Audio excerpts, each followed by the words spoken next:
자, 오늘 27일 수요일 시장 마감했습니다. 코스닥에서는 외국인과 기관의 대량 매도가 나오면서 하루 종일 수급적인 압박을 받았습니다. 하지만 요즘 시장을 보시면 아시겠지만 수급이 이렇게 밀려도 꾸준하게 오르는 시장이기 때문에 하루 정도 이렇게 수급이 밀렸다고 판단할 수가 없습니다. 예전 같으면 이 정도 수급이 나왔다면은 잘 나가던 추세도 하락으로 전환되는 신호일 수가 있는데, 지금 양매도 수급이 나왔다 하더라도 워낙 받쳐주는 힘이 강하고 추세가 쉽게 꺾이지 않고 있습니다. 현재는 급등하는 종목이 하루에도 많이 나오고 있기 때문에 종목만 보고 투자를 하면 될 것 같습니다. 근데 오늘 시장을 봤을 때 그동안 너무 많이 올라서 그런지 차익 물량들이 상당히 많이 나온 것 같습니다. 그런 느낌을 받았으며 우리나라 증시가 최근 들어서 정말 끝없이 올랐습니다.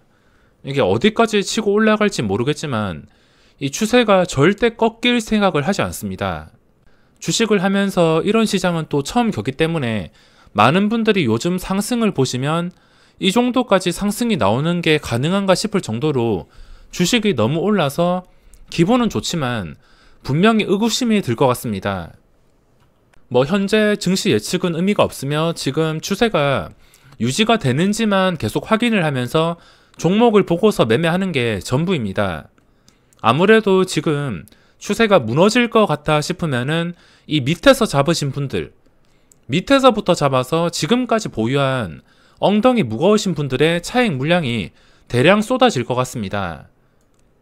이 구간들의 물량, 그러니까 지금 잘 나가다가 평소와 다른 좀 위협적인 하락이 나온다. 그러면은 당연히 차익 물량이 쏟아질 수밖에 없습니다. 눈치 싸움이 시작된 것인데 어제도 말씀드렸지만 이제는 진짜 욕심과의 싸움입니다. 그 전부터 엉덩이 무거우신 분들에게는 두말하면 잔소리일 것이고, 그냥 단기 매매 하시는 분들은 오전장이나 좋은 종목에서 시세가 반짝 나올 때 먹고 나오는 게 최고인 것 같습니다. 내가 가진 종목이 얼떨결에 갑자기 급등한다면은 그 급등하는 종목에서 50%, 100% 이런 수익률을 기대하기보다는 적당히 먹고 빠지는 게 심리적으로도 좋지 않을까 생각하고 있습니다. 그 종목이 상한가, 그 다음 날에도 더블 상한가, 이런 식으로 현실적으로 힘든 거 바라는 것보다 이제는 정말 욕심과의 싸움입니다. 지수의 흐름은 추세를 위협하는 캔들이 나올 때까지는 여유롭게 지켜보면서 계속 매매를 진행할 것입니다. 그럼 오늘 수급을 살펴보겠습니다. 오늘 수급이 코스닥은 최악이었는데 기관 투자자는 코스닥이 너무 말도 안 되게 올랐다고 생각을 했는지 이제 코스닥은 버리고 코스피 쪽으로 집중을 할 것 같은 암시를 보이고 있습니다. 코스닥은 수급이 안 좋지만 코스피는 꾸준하게 수급이 들어오면서 좋은 종목들은 꾸준히 천천히 오르고 있으며 카카오나 네이버처럼 신고가가 나오는 종목은 쉴 새 없이 상승이 나오고 있습니다. 현재 기관의 돈은 코스닥에 추가 매수가 들어오기보다는 코스피 쪽으로 흘러 들어갈 가능성이 높아졌습니다. 그럼 오늘은 어떤 종목이 있었는지, 그리고 내일 시장은 어떻게 대응을 할지 종목을 살펴보겠습니다.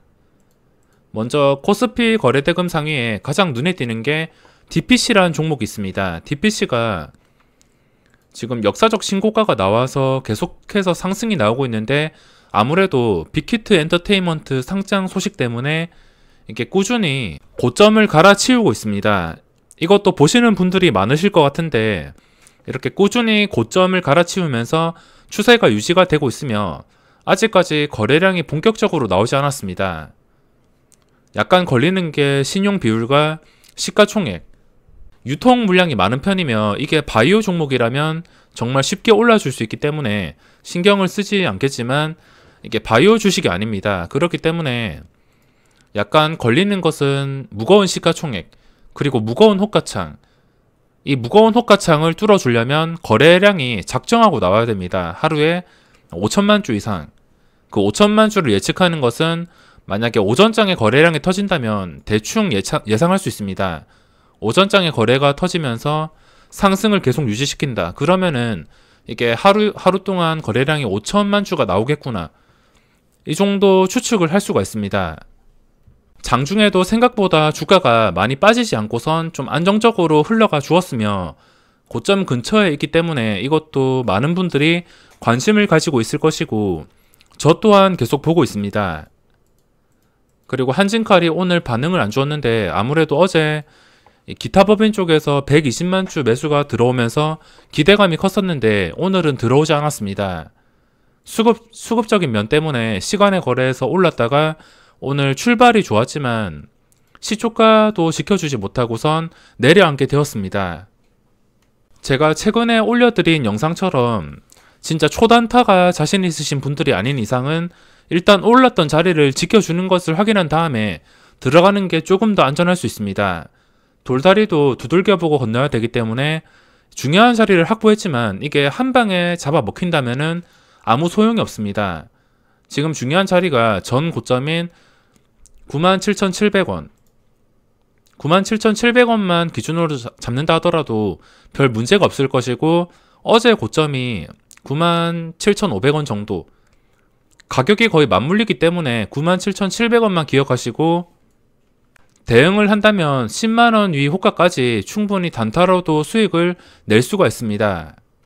그리고 코스닥에서는 셀트리온 헬스케어 추세가 지금 무너졌습니다. 황금선 아래에 있는 것은 매매해야 할 필요가 없으며 시젠이 잠깐 반응을 주긴 했지만 수급적인 면에서 양매도가 나오면서 눌려버렸습니다. 가야 될 자리에서 못 갔다. 이거는 반대로 악재일 수가 있으며 아직까지는 매매 계획을 세우기가 힘들어 보입니다. 지난번처럼 기관 쪽에서 작정하고 매수가 들어오는 게 아닌 이상은 신규 진입을 하기가 어려울 것 같습니다. 그리고 요즘에 핫한 고려제약 이런 것들은 요즘에 저는 매매를 하지 않았습니다. 그리고 눈에 띄는 게 티플렉스, 히토르 관련주들이 티플렉스랑 노바텍이 대표적으로 있는데 이거 두 개가 급등이 나왔습니다.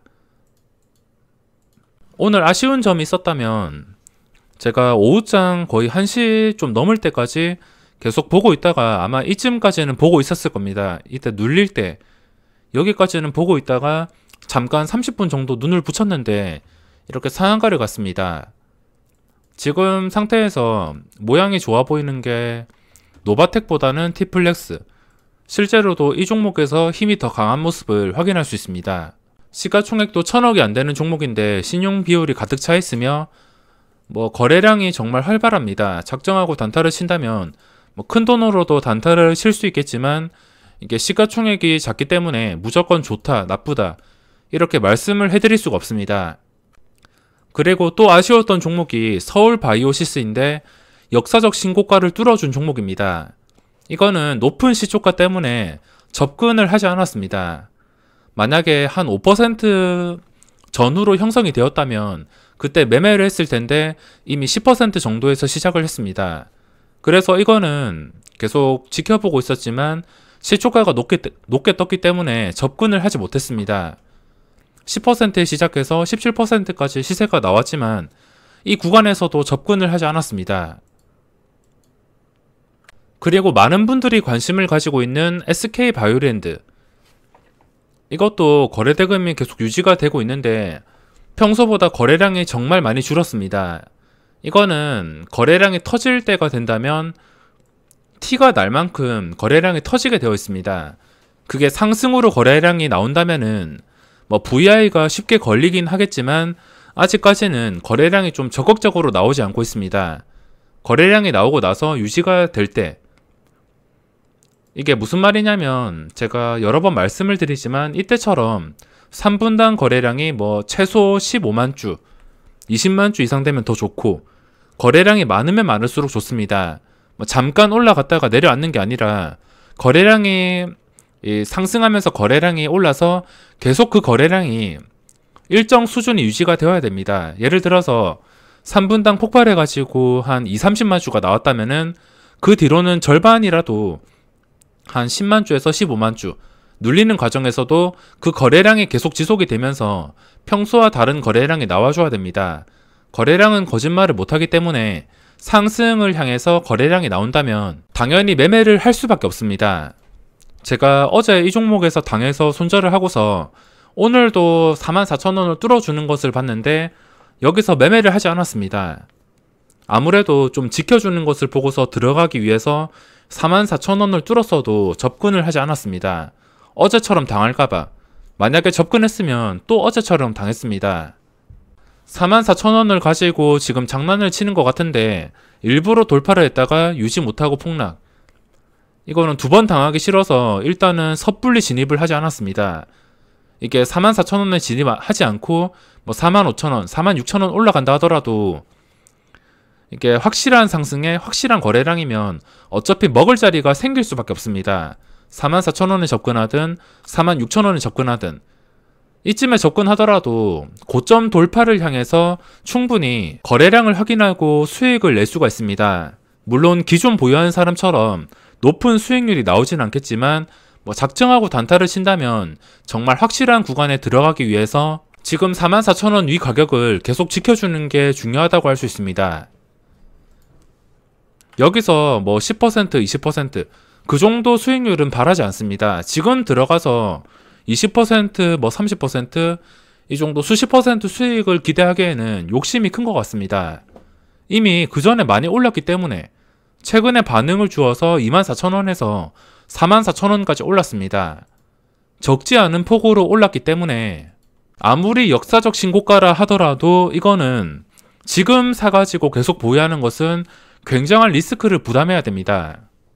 이게 앞으로 어떻게 흘러갈진 모르겠지만 계속 이 중요한 자리를 깨버리면서 가야 될 자리에서 못 가고, 그리고 최근의 저점들을 보시면 오늘 저점이 42,800원, 그리고 어제 저점이 41,200원, 4만원을 이탈한다면 그때부터 하락 추세로 좀 접어들지 않을까, 다시 양봉 제자리로 돌아가지 않을까, 그렇게 생각하고 있습니다. 지금은 일부러 크게 빼지 않고선 이 추세를 유지해주고 있는데 수급을 체크해 보겠습니다. 수급 투신 쪽에서 1200주 뭐 이거의 의도가 뭔지 모르겠지만 기관 쪽에서는 관여를 하지 않고 있습니다. 차라리 기관 쪽에서 쌍거리 매수가 들어왔다라면 여기서 한 번 더 불꽃놀이 한 다음에 뭐 하락하든가 계속 오르던가 방향이 확실하게 결정될 텐데, 일단 기관 쪽에서는 참여를 하지 않고 있습니다. 눈에 띄는 게 외국인. 이 외국인은 제 개인적인 생각으로는 가짜 외국인이라 생각합니다. 뭐 개인 투자자를 유인하는 정도, 뭐 그 정도나 아니면은 잠깐 들어왔다가 단타 치고 나가거나 어차피 빠져야 될 물량이라 생각합니다. 이거는 외국인이 주도하는 종목이 아니기 때문에 이렇게 외국인이 들어왔다 하더라도 좋아할 필요가 없습니다. 외국인 수급을 제가 주기적으로 말씀을 드리지만 어떤 종목에서 외국인이 갑자기 들어온다, 뭐 당장 생각나는 종목이 이건데 어떤 종목에서 이렇게 외국인이 갑자기 80만 주가 들어온다, 좀 많이 들어온다 싶으면 이때부터는 경계를 해야 됩니다. 이거를 외국인이 주도하는 종목이 아닌데도 외국인이 이렇게 들어왔다는 것은 개인들 고점에 유인해서 고점에 치고 빠지겠다는 뜻이 강하기 때문에 갑자기 이런 코스닥 종목이나 외국인이 관여할 수 없는 종목에서, 외국인 비중이 적은 종목에서 외국인이 들어온다면 분명히 경계를 해야 됩니다. 일단 아직까지 좋은 가격을 지켜주고 있으며 추세는 마음에 들지만 이 수급은 마음에 들지 않습니다. 이런 경우에는 두 가지 흐름이 나올 수가 있는데, 계속 이 중요한 자리를 유지시켜 주는 척 하면서 물량을 넘겨서 결국에 자리를 못 지켜서 폭락을 하거나 아니면 마지막 불꽃놀이를 하거나, 이렇게 상승했던 종목은 마지막 잔치를 하고서 떨어지는 경우도 있고, 아니면은 이 최대한 고점을 유지해 주는 척 하면서 여기서 결국에 지켜주지 못하면은 순식간에 하락이 나오는 경우가 있습니다. 어떻게 될지는 저도 알 수가 없으며 실시간으로 보면서 대응을 해줘야 됩니다. 그리고 좀 쉬고 오다가 시간의 거래가 마감을 했습니다. 시간의 거래에서 좀 특이사항이 있는데, 일단 SK바이오랜드부터 보면은 시간의 거래에서 하한가로 마감했습니다. 이게 5시 반쯤에 매각 추진이라는 제목으로 기사가 올라와서 주가에 영향을 주었습니다. 어떻게 흘러갔냐면 플러스 1% 정도 있던 주식이 갑자기 이때가 5시 40분 체결, 50분 6시, 40분 체결부터 1%에서 마이너스 4% 가라앉더니, 그러니까 1%에 체결되던 게 갑자기 마이너스 3%에 체결이 되었습니다. 갑자기 4%가 빠지더니 6% 빠지고, 그리고 마지막에 하한가에서 체결이 되었습니다. 뉴스 한 방으로 이렇게 하한가를 가버렸는데, 이렇게 된다면 또 계획과 틀어질 수가 있습니다. 이게 한 방에 4만원을 깨버렸는데 4만원까지 그냥 중요한 선을 뉴스 한 방에 전부 다 내주었습니다. 이렇게 되면은 당분간은 매매를 하기가 힘들 것 같은데, 이게 마이너스에 출발해서 올라가든 내려가든 좀 접근하기가 힘들 것 같습니다. 갑자기 이런 소식이 나와버렸으면, 그리고 지금 시간의 거래에서 삼성전자가 5만원을 딱 찍으면서 마감을 했으면, 저는 지금 삼성전자를 보고 있습니다. 아무래도 이 수급 쪽에서 기관이 코스닥을 버린 것 같아서 코스닥 종목을 이제 고점에서 추격 매수하기보다는 진짜 매수를 할 거면 차라리 코스피를 매수를 하는 게 좋을 것 같아서 지금 삼성전자를 보고 있습니다. 삼성전자가 다시 황금선을 회복해 주었는데 또 중요한 시점에 놓였습니다. 황금선 회복 이유가 중요한데 다시 55,000원을 뚫어 주어서 천천히 올라가 주냐, 이게 정말 중요할 것 같습니다. 여기서 만약에 다시 상승을 실패하고서 내려앉는다면은 그 뒤로 흐름이 힘들어질 수가 있습니다. 지금 계속해서 일어나고 있는데 이왕 일어난 김에 다시 55,000원 뚫어주고 천천히 외국인이 매수를 주도하면서 올라가 주면 좋겠습니다. 지금은 주식을 밑에서 보유한 사람이 아니라면 신규 진입자들은 무리해서 이 시점에서 들어갈 필요가 없습니다. 리스크를 그만큼 부담해야 되기 때문에 그게 부담이 가능하신 분들은 들어가는 것이고, 부담이 안 될 것 같다, 좀 안정적인 투자를 하고 싶다, 나중에 좀 늦더라도 기회를 제대로 만들고 싶다, 이러시는 분들은 코스닥은 이제 신중하셔야 되며, 들어간다 하더라도 오전장에 잠깐 단타 치는 거 아니면은 계속 들고 가기가 좀 힘들 수가 있습니다. 차라리 코스피 쪽으로 눈을 돌릴 예정이며, 내일 시장을 보고 코스피 수급이 좋다고 판단이 되면은 뭐 삼성전자든 뭐든 간에 접근을 해보도록 하겠습니다. 그럼 이번 영상은 여기서 마무리하겠습니다.